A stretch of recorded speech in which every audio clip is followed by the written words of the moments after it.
ጻድቁ አባት የዓለም ኃጢአት ይታያቸው ነበር። የሰማችሁ አለቀሱ። ማርልኝ፣ ትውልድን ማርልኝ፣ ኃጢአተኛውን ዓለም ማርልኝ አሉት። አባታችን ገብረ መንፈስ ቅዱስ ተወልዶ ከእናቱ ማህፀን ከጠባብ ወደ ሰፊ ከጨለማ ወደ ብርሃን ሲመጣ እግዚአብሔርን ያመሰገነ ሕፃን ነው። ክብር ምስጋና ለእግዚአብሔር ይሁን። ማህፀን ጀምሮ ለይቻለሁ፣ መርጫለሁ፣ አክብሬሃለሁ አለ። እግዚአብሔር በማህፀን መምረጥ፣ ማክበር፣ መለየት፣ መቀደስ የሚችል ስለሆነ ናታኔም ነይ በአገልግሎቴ አይከፋኝም ታናሽነቴ።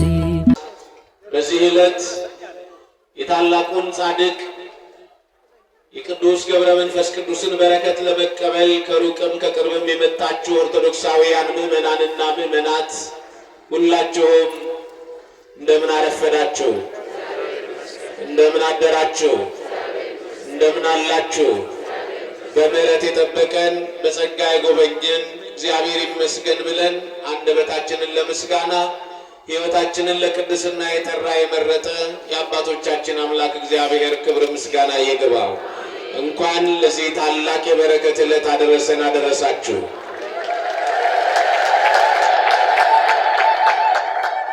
ክቡር ሞቱ ለጻድቅ በቅድመ እግዚአብሔር። የጻድቅ ሞት በእግዚአብሔር ዘንድ የከበረ ነው። እስኪ ሁላችሁ ቃሉን በሉት። የጻድቅ ሞት ማርያምን አይሰማም። በእግዚአብሔር ፊት የከበረ ነው። ምን ያለ ነው?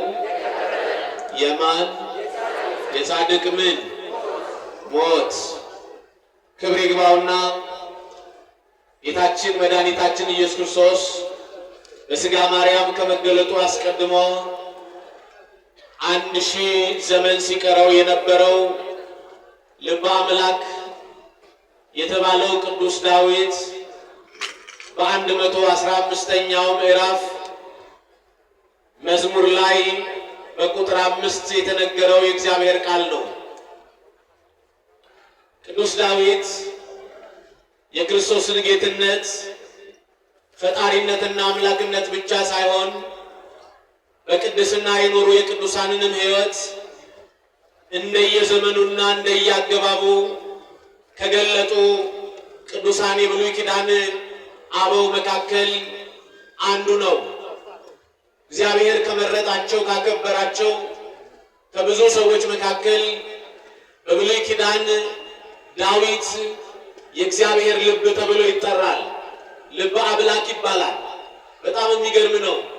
ሕግ የጣሰ ትእዛዝ ያፈረሰ ከክብር የጎደለ ኃጢአትን ገንዘቡ አድርጎ የአገልጋዩን የኦርዮንን ሚስት ያስገደለ ሆኖ ሳለ የልቡን ቅንነትና ገርነት ተመልክቶ እንባውንና በደሉን ኃጢአቱንና በኃጢአት የሚኖርበትን ሕይወት ወደ ልቡ መልሶ እግዚአብሔር አምላኩን በይቅርታ ሲጠይቅ በረከት የሚያገኝና ያገኘ ሰው መሆኑን ስላወቀ የልቡንም ቅንነት አስቀድሞ ያውቅ ስለነበር እግዚአብሔር ዳዊትን እንዲህ ብሎ ጠራው። እንደ ልቤ ያለ የእሴይን ልጅ ዳዊትን አገኘሁ አለ። በጣም ይገርማል። ሰው የእግዚአብሔር ልብ መሆን አይችልም። ዳዊት ግን ለእግዚአብሔር ልብ ያለ፣ ምክንያቱም የእግዚአብሔርን ፈቃድ ይገልጥ የነበረ ሰው ስለሆነ። ያ ብቻ አይደለም፣ ውድቀቱን አይቶ በሕይወት መለወጥ የሚችል ሰው ስለሆነ ትናንትና የጎደለውን ሳይሆን ወደፊት የሚመጣውን የአዲስ ኪዳኑን የክርስቶስን ማዳንና ዘላለማዊ ጽድቅ ለዓለም የሚመሰክር እውነተኛ መጽሐፍ የጻፈ በብሉይ ኪዳን ሆኖ የአዲስ ኪዳን የክርስቶስን ጌትነትና ፈጣሪነት ሕይወትነትና መድኃኒትነት በአግባቡ የገለጠ እውነተኛ አገልጋይ ቅዱስ ዳዊት ስለነበር እግዚአብሔር ዳዊትን እንደ ልቤ ያለ አለው። የእግዚአብሔር ልጆች ዳዊትን እንደ ልቤ ያለ እግዚአብሔር እኔና እናንተን እንደ ልቤ እንዲለን የእሱ በጎ ፈቃድ ይሁንልን። የእግዚአብሔር ልጆች በዚህ ምዕራፍ ላይ በጣም በሚገርም ሐሳብ እንድታዩት የሚፈልገው የቅዱሳኑን ሞት በእግዚአብሔር ዘንድ የከበረ ነው አለ። በጣም የሚገርመው መጽሐፍ ቅዱሳዊ ሐሳብ ቅዱሳን ጻድቃን የምንላቸው እነማን ናቸው? ጣዕመ ዓለምን የናቁ ከእግዚአብሔር የታረቁ ከበደልና ከኃጢአት የራቁ የአምላካቸው ፍቅር የኢየሱስ ክርስቶስ ጌትነትና አምላክነት በልባቸው የተሳለባቸው ይሄ አደፍ ጉድፍ ነውር ነቀፋ ያለበትን ዓለም ንቀው መንነው ከእናታቸው ማህፀን የሚመረጡ ከተወለዱ በኋላ በኃጢአተኛው ዓለም ኖረው ኃጢአትንና ዓለምን ንቀው በእግዚአብሔር የሚመረጡ ከዚያም በኋላ እድሜያቸው ሲያረጅና ሲያከትም ወደ መጨረሻው ሰዓት ላይ የሚመረጡ ሰዎች አሉ። እግዚአብሔር መምረጥ ይችልበታል። ከእናታቸው ማህፀን የሚመርጣቸው አሉ። በዓለም ላይ በመውጣት በመውረድ ከደከሙ በኋላ የሚመርጣቸው አሉ። እድሜ ዘመናቸው ሲያበቃ ለጽድቅ የሚመርጣቸው ሰዎች አሉ።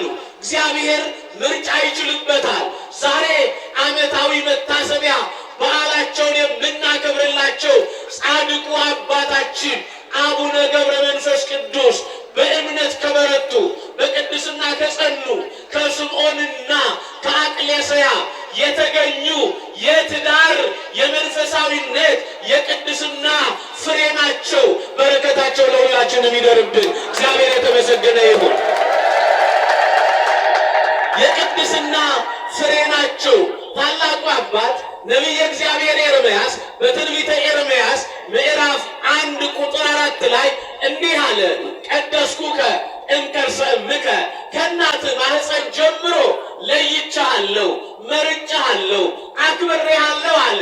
እግዚአብሔር በማህፀን መምረጥ፣ ማክበር፣ መለየት፣ መቀደስ የሚችል ስለሆነ ስምዖንና አቅሌስያ በአምላካቸው ታምነው እግዚአብሔርን ተስፋ አድርገው እንደ አዲስ ኪዳኑ እንደ ካህኑ እንደ ዘካርያስና እንደ ቅድስት ኤልሳቤጥ ወክልኤሆሙ ጻድቃን እሙንቱ በእግዚአብሔር ሕግና ትእዛዝ እየሄዱ ሁለቱም ጻድቃን ነበሩ ተብሎ እንደተነገረላቸው ስምዖንና አቅሌስያ ጻድቅ ንጹሕ ደግ ሆነው በመገኘታቸው እግዚአብሔር የስምዖንን ወገብ እንዲሁም የአቅሌስያን ማህፀን ባረከና ጻድቁ አባት ደጉ ንጹሑ ለእግዚአብሔር የተለዩት ደግ አባት አቡነ ገብረ መንፈስ ቅዱስ ተገኙ።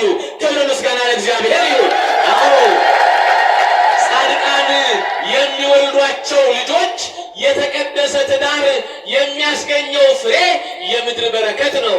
በኃጢአት የተጸነሰ የሚወለደው ልጅ የምድር ጥፋትና የሰው ልጆች የመከራ ውጤት ነው። የእግዚአብሔር ልጆች ትዳራችን ሲቀደስ እንደ ገብረ መንፈስ ቅዱስ፣ እንደ ተክለ ሃይማኖት፣ እንደ አቡነ አረጋዊ፣ እንደ ደጋጎቹ ያለ ለዓለም ተምሮ ተመራምሮ ትውልድ የሚያተርፍ በመንፈሳዊ ዓለም ለመማፀንና በረከት ማስገኘት የሚችል ትውልድ ማስገኘት ይቻላል። የእግዚአብሔር ልጆች ታዲያ ስምዖንና አቅሌስያ ገብረ መንፈስ ቅዱስን ወለዷቸው። ገብረ መንፈስ ቅዱስ በተወለዱ ገና ከእናታቸው ማህፀን ሲወጡ ከሕፃናትና ከሚጠቡት አንደበት ምስጋናን አዘጋጀ ተብሎ እንደተነገረ ቅዱስ አባታችን ገብረ መንፈስ ቅዱስ ተወልዶ ከእናቱ ማህፀን ከጠባብ ወደ ሰፊ ከጨለማ ወደ ብርሃን ሲመጣ እግዚአብሔርን ያመሰገነ ሕፃን ነው። ክብር ምስጋና ለእግዚአብሔር ይሁን። አዎ ከሕፃናት አንደበት ምስጋና ማዘጋጀት ማን ይችላል? ስለሚችል እኮ ነው። ገብረ መንፈስ ቅዱስ ሲወለዱ ስብሐት ለአብ ስብሐት ለወልድ ስብሐት ለመንፈስ ቅዱስ ብለው አብ ወልድ መንፈስ ቅዱስን በሕፃን አንደበት አመሰገኗቸው። ይህንን ስንናገር አንዳንድ ሰዎች እንዴት ሊሆን ይችላል ሊሉን ይችላሉ። ለእግዚአብሔር የሚሳነው ነገር አለ? ሕፃናት እኮ በጣም የሚገርማችሁ አንድ ጽንስ በ40ኛ ቀኑ ተስዕሎተ መልክ ከተፈጸመበት ሰዓት ጀምሮ ሕፃናት ያዳምጣሉ። በተለይ ልክ 3ኛ ወር አልፎ 4ኛ ወር ላይ ሲደርሱ የእናታቸውን የአባታቸውን ድምፅ በማህፀን መለየት ይችላሉ። ሴቶች ታውቃላችሁ፣ የአባት ድምፅ ከውጭ ሲሰማ ጽንሳችሁ ሲንቀሳቀስ ያጋጥማችኋል። ለምን ይመስላችኋል? ሕፃናት ይሰማሉ። ግን የሚሰሙት ሕፃናት ባይናገሩም እግዚአብሔር ደግሞ በኃይሉ በጉልበቱ የራሱ የሆኑት እሱን እንዲያመሰግኑ ማድረግ ይችላል አይችልም? ክብር ለሱ ለአምላካችን ለእግዚአብሔር። አሁን ይችላል። ይሄን የምስጋና መስዋዕት ሰው እግዚአብሔር ለይቶ ከዓለም ወደ በረሃ ወሰዳቸው፣ ወደ ገዳም። እዚህ ነው ቅድም የሰንበት ትምህርት ቤት ተማሪዎቹ ሲዘምሩ ሰምታችኋል። ነበረ በገዳም ወበሃታት፣ በበረሃ በገዳም ኖረ ማ ጻድቁ ገብረ ሕይወት ቅዱሱ ገብረ መንፈስ ቅዱስ በበረሃ ኖረ። ኃጢአት ካለበት ዓለም ተለይቶ ከእግዚአብሔር ጋር ተስማምቶ ለመኖር ወሰነ። እግዚአብሔርም ለራሱ አድርጎ ለየው ገብረ መንፈስ ቅዱስን። ይችላል አይችልም? ማን ንገረው? እግዚአብሔር ይችላል። ለየው እግዚአብሔር፣ የራሱ አደረገው። ልብስ እንኳን አልለበሰም። እግዚአብሔር ሰውነቱን በፀጉር ሞላው። የእናቱን ጡቶች አልጠባም።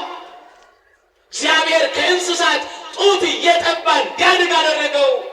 በመንፈሳዊ ሞገስ አከበረው። ይችላል። ማን ይችላል? አልሰማው? ይችላል። ድንግል ማርያምን ከኢያቄም አብራክ ዘርኪ ሲከፈል ወደ ሐና ማህፀን ሲገባ ከነበረው የኃጢአትና የበደል ሐሳብ አንጽቶ ለራሱ እናት ማድረግ የቻለ እግዚአብሔር ጻድቁን ገብረ መንፈስ ቅዱስን በበረሃ ያለ ምግብ በቅድስና ማኖር የቻለ አምላክ ነው። አሁን በዚህ ውስጥ የሚደነቀው በሰዎች ላይ የሚሰራው እግዚአብሔር ነው። ለዚህ ነው መጽሐፍ እንዲህ ይላል፣ በልዎ ለእግዚአብሔር ግሩም ግብርከ። እግዚአብሔርን ስራ ድንቅ ነው በሉት። እስኪ ሁላችሁ እግዚአብሔርን በሉ። ኧረ በማርያም አይሰማም? ስራ ድንቅ ነው። ይችላል አይችልም? የሚችል አምላክ ስለሆነ ገብረ መንፈስ ቅዱስን በበረሃ ጠበቃቸው። እድሜያቸው ለትምህርት ሲደርስ ዘመደ ብርሃን ከሚባሉ አገልጋይ እግር ስር ቁጭ ብለው ዳዊቱን የቤተ ክርስቲያንን መጻሕፍት መረመሩ፣ ተማሩ። ስትማር ስትመራመር ከኃጢአት መለየትን ትለማመዳለህ። በተለይ መንፈሳዊ ትምህርት ከኃጢአት ይለያል። ዓለማችን የረከሰችው ጸጋ እግዚአብሔር የተለያት መንፈሳዊ እውቀት ስለጎደለ ነው። አያዋጣንም። የእግዚአብሔር ልጆች የዓለም የመጥፊያ የእውቀት ጫፎች የምንላቸው ዘመናዊ እውቀቶች ናቸው። የሴኩላሪዝም የምንላቸው የእውቀት አስተሳሰቦች ናቸው። ዛሬ አይደለም በዓለም ላይ ኢትዮጵያውያንም እርስ በርስ እያባሉ እየጨረሱን ያሉ እነዚህ ትምህርቶች ናቸው። መንፈሳዊነት ከዓለም ለይቶ ከእግዚአብሔር አስማምቶ የሚያኖር ሰማያዊ ጸጋ ነው። በዚህ ሀሳብ ውስጥ ሕይወት ውስጥ ኖሩ። የተወለዱት በግብፅ ነው። 200 ዓመት እዛ ከኖሩ በኋላ የእግዚአብሔር ሀገር እግዚአብሔር ወደ ተባለች ኢትዮጵያ እግዚአብሔር መንፈስ ቅዱስ አመልክቷቸው ወደዚህ ወደ ኢትዮጵያ መጡ። ክብር ምስጋና ለእግዚአብሔር ይሁን። ይችላል። አዎ እውነት ነው። በመጽሐፍ ተነግሯል። ኢትዮጵያ የእግዚአብሔር ሀገር ናት። መጽሐፍ ቅዱስም የነገረላት የሰበከላት። አዎ ጠላቶቿ አመድ ይልሳሉ ተብሎ የተነገረላት ሀገር ኢትዮጵያ ናት። ኢትዮጵያ ታበጽሕ እደዊሃ ሀበ እግዚአብሔር ተብሎ የተነገረላት ከግብፅ ተነስተው ሀገር እግዚአብሔር ወደ ሆነች ወደ ኢትዮጵያ መጡ። በምድረ ከብድ በዋሻ ውስጥ ገብተው ጸለዩ። በምድረ ግብድ ዋሻ ተሻግረው ወደ ዝቋላ ተራራ ወጡ። ለምን? እግዚአብሔር ብዙ ጊዜ ክብሩን በቅዱሳኑ ይገልጣል። መጽሐፍ እንዲህ ነው የሚለው። ሁላችሁም እንደምትረዱት መጽሐፍም እንደሚነግረን ኢትክል ተከብቶን ተተሐጸት መልዕልተ ደብር፣ በተራራ ላይ ያለች ከተማ ልትሰወር እንደማይቻላት ቅዱሳን በእግዚአብሔር የሚሰወሩ አይደሉም፣ ከሰዎች ሊሰወሩ ይችላሉ። እግዚአብሔር በተራራ ላይ ያለች ከተማ እንደማትሰወር የቅዱሳኑ ቅድስና በእግዚአብሔርና በእግዚአብሔር አገልጋዮች ፊት የከበረና ከፍ ያለ ነው። እግዚአብሔር አከበራቸው ጻድቁን። በጣም የሚገርመው ጻድቁ ከመንፈሳዊነትና ከቅድስና ጽናት የተነሳ ከተጋድሎ ብርታት የተነሳ ራሳቸውን ዝቅ አድርገው ወደ ታች ሲጸልዩ የዓለም ኃጢአት ይታያቸው ነበር። የሰው ልጅ ኃጢአት ይታያቸው ነበር። በነገራችን ላይ ሰው የብቃት ደረጃ ላይ ሲደርስ የሰውን ኃጢአት ቅድስናና ርኩሰት ማየት ይችላል። እሱ ብቻ አይደለም፣ ሰማይ ተከፍቶ የሥላሴን አነዋወር ጭምር ማየት ይችላል። ለዚህ ነው እኮ ቅዱስ እስጢፋኖስ ከቅድስናው ጽናት የተነሳ ሰማይ ተከፈተና እግዚአብሔር ወልድን በእግዚአብሔር አብ ቀኝ አየሁት አለ። ያን ጊዜ አይሁድ በክፋትና በምቀኝነት ተነሳስተው አናቱ ላይ የድንጋይ መዓት ሲያወርዱበት ሰማይ እየተከፈተ እሱ የሚታየው የነሱ ድንጋይ ሳይሆን በሰማይ ያለው ወልድ እግዚአብሔር ያንን እጆቹን የተወጉትን እያየ ይጽናና ነበር ቅዱስ እስጢፋኖስ። ቅዱሳን ሲበቁ አይደለም የሰውን ኃጢአትና ክፋት ማየት እግዚአብሔርን ማየት ይችላሉና ጻድቁ አባት የዓለም ኃጢአት ይታያቸው ነበር። የሰማችሁ ነው። አለቀሱ። ማርልኝ፣ ትውልድን ማርልኝ፣ ኃጢአተኛውን ዓለም ማርልኝ አሉት። መጽሐፍ እንደሚነግረን የማቴዎስ ወንጌል ምዕራፍ 10 ቁጥር 41 ላይ ጻድቁን በጻድቅ ስም የተቀበለ የጻድቁን ዋጋ ያገኛል። እውነት እውነት እላችኋለሁ በደቀ መዝሙሬ ስም ቀዝቃዛ ውሃ የሰጠ ዋጋው አይጎልበትም ያለው የመጽሐፍ ቃል እንዲፈጸም ጌታችን ኢየሱስ ክርስቶስ ለቅዱሳኑ፣ ለነቢያቱ፣ ለጻድቃኑ፣ ለሰማዕታቱ፣ ለአገልጋዮቹ በሚገባው ቃል ኪዳን የሚጸጸት አምላክ ስላልሆነ ታዲያ ከጸሎት በኋላ የሚያርፉበት ከዚህ ዓለም ወደዚያኛው ዓለም የሚሻገሩበት ዘመን እነሆ መጋቢት 5 ቀን ሲደርስ እግዚአብሔር ለጻድቁ አባት ለአቡነ ገብረ መንፈስ ቅዱስ ቃል ገባላቸው። ዘጸውዐ ስመከ ወለዘገብረ ተስካረከ እምህር ለከ ስምህን የሚጠራውን በቃል ኪዳን የሚማጸነውን ቤተ መቅደስህን የሚሰራውን በአንተ ታምኖ ወልድ ዋሕድ ኢየሱስ ክርስቶስ አምላኩን ቢጠራ እኔ እምረዋለሁ፣ ከመከራ ሥጋ ከመከራ ነፍስ አድነዋለሁ ብሎ እግዚአብሔር ለጻድቁ ለአቡነ ገብረ መንፈስ ቅዱስ ቃል ኪዳን ገባላቸው። ክብረ ምስጋና ለእግዚአብሔር ይሁን። እጅግ የሚደንቅ ነው። እነዚህ ቅዱሳን በተለይም ጻድቁ አባት አቡነ ገብረ መንፈስ ቅዱስ ሰዓቱ ሲደርስ፣ ጊዜው ሲደርስ፣ ነፍሳቸው ከሥጋቸው የሚትለይበት ሰዓት ሲደርስ ቅድም ሊቃውንቱ ደጉና ታሪካዊው የኔታ ኢሳይያስና ሌሎቹም ሊቃውንት መምህራን እንዲያዜሙት ወተቀበልዎ መላእክት ከሰማይ መላእክት እነሆ የጻድቁን ነፍስ ሊያሳርጉ ከሰማይ ወረዱ። አምደ ብርሃን ተተከለ። ጻድቁ ያሉበት ስፍራ በብርሃን ተሞላ። እነሆ አጋንንት ርኩሳን ሳይሆኑ ቅዱሳን መላእክት ነፍሳቸውን ወደ ሰማይ ከፍ ከፍ አደረጉላቸው። ክብር ምስጋና ለእግዚአብሔር ይሁን። ለዚህ ነው የጻድቅ ሰው ሞት በእግዚአብሔር ዘንድ የከበረ ነው። በማን ዘንድ? ኧረ በማርያም አይሰማም? የማን ረፍት? የጻድቃን ሞት፣ የቅዱሳን ሞት፣ የደጋጎቹ ሞት በማን ዘንድ የከበረ ነው? አዎ የከበረውን ሞት ቤተ ክርስቲያን ሕይወት ብላ ታከብረዋለች። ሞት ያለው የነፍስ የሥጋ መለየት ስለሆነ እንጂ የጻድቃን ሞታቸው ሕይወታቸው እንደሆነ ቅዱስ ዳዊት ይነግረናል። ሞቶሙሰ ለጻድቃን ሕይወቶሙ፣ የጻድቃን ሞታቸው ምናቸው ነው? ስለዚህ ጻድቁ አባት በአካለ ሥጋ ያዩትን አምላክ በአካለ ነፍስ ማየት ናፈቀው። አሁን እዚህ ውስጥ እግዚአብሔርን ማየት ትፈልጋላችሁ ብላችሁ፣ አዎ ሁሉም እፈልጋለሁ ነው የሚለኝ። እስኪ ልጠይቃችሁ፣ እግዚአብሔርን ማየት ትፈልጋላችሁ? እስኪ የምትፈልጉ እጃችሁን አሳዩ። ሁላችሁም ማየት ትፈልጋላችሁ? እርግጠኛ ናችሁ? እሺ አውርዱት። ሁላችሁም ማየት ትፈልጋላችሁ? እግዚአብሔርን ለማየት እኮ መሞት ያስፈልጋል። መሞት ትፈልጋላችሁ? አሁን ማንን ማየት እንፈልጋለን? ግን ምን ማለት አንፈልግም? ንገሩኝ። መሞት አንፈልግም። ሰው ደግሞ ካልሞተ ማንን ማየት አይችልም።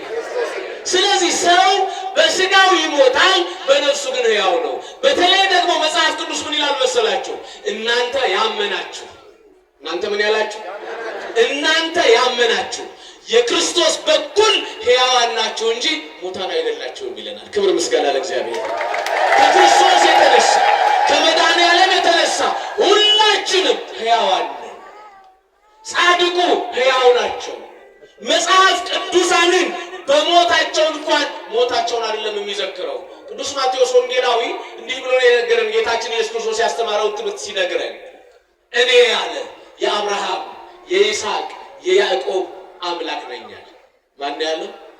ኢየሱስ ክርስቶስ። አብርሃም ይስሐቅ ያዕቆብ በክርስቶስ ዘመን አሉ የሉ? ሞተዋል። ግን ምን አለ? እኔ አለ የአብርሃም የይስሐቅ የያዕቆብ አምላክ ነኝ አለና የሕያዋን አምላክ ነኝ እንጂ የሙታን አምላክ አይደለሁም አለ። ታዲያ አብርሃም ይስሐቅ ያዕቆብ ሞተዋል አልሞቱም? ንገሩኝ። ሞተዋል። ግን ክብራቸው፣ ታሪካቸው፣ ጽድቃቸው ሕያው ስለሆነ የምኖች አምላክ ነኝ አለ? የሕያዋን አምላክ ነኝ አለ። ክብር ምስጋና ለእግዚአብሔር። ስለዚህ ዛሬ የገብረ መንፈስ ቅዱስ አምላክ ብለን ስንጠራ ማን ይሰማል? የገብረ መንፈስ ቅዱስ አምላክ ብለን ስንጮህ ማን ያዳምጣል? የተክለ ሃይማኖት አምላክ ስንል ማን ይሰማል? የአቡነ አረጋዊ አምላክ ስንል ማን ይሰማል? ክብር ምስጋና ለእግዚአብሔር። ይሰማል እግዚአብሔር። ለዚህ ነው መጽሐፍ እንዲህ አለ፣ መንክር እግዚአብሔር በላይ ለቅዱሳኒሁ፣ እግዚአብሔር በቅዱሳኑ ላይ ድንቅ ነው አለ። የኢትዮጵያን ምድር በወንጌል ባርከው በቅድስና አንጽተው አረፍተ ዘመን ገባቸው ሳይሆን አገልግሎታቸውን አጠናቀው መጽሐፍ እንደሚናገረው ሩጫዬን ጨርሻለሁ፣ ሃይማኖቴን ጠብቄያለሁ፣ የክብር አክሊል ተዘጋጅቶልኛል። ይሄ አክሊል ለኔ ብቻ አይደለም፣ በሃይማኖት ለሚጋደሉ ስመ ክርስትና ሀብተ ወልድና ኖሯቸው በእምነታቸው ጸንተው ለሚጋደሉ ሁሉ የሚሰጥ ሰማያዊ ክብርና አክሊል ነው ብሎ ቅዱስ ጳውሎስ እንደተናገረን የጻድቁ በረከት ለሁላችን እንዲተርፈን ኦርቶዶክሳውያን ምእመናን ሁላችንም በሃይማኖታችን ጸንተን በምግባራችን ቀንተን ከእግዚአብሔር ጋር ታርቀን ከኃጢአት ርቀን ንስሐ ገብተን መንግስቱን እንድንወርስ እግዚአብሔር በቸርነቱ ይርዳን። ጻድቁን በእረፍት የራሳቸው የራሱ አድርጎ ያከበራቸው እኔና እናንተም በሕይወተ ሥጋ ከብረን የመድኃኔዓለም እንድንሆን እሱ መድኃኔዓለም ኃይልና ጉልበቱን ያድለን። የጻድቅ ሰው ሞት በእግዚአብሔር ዘንድ የከበረ ነው። ይቆየን። ያስተማረን የመከረን አምላክ ክብር ምስጋና ይግባው።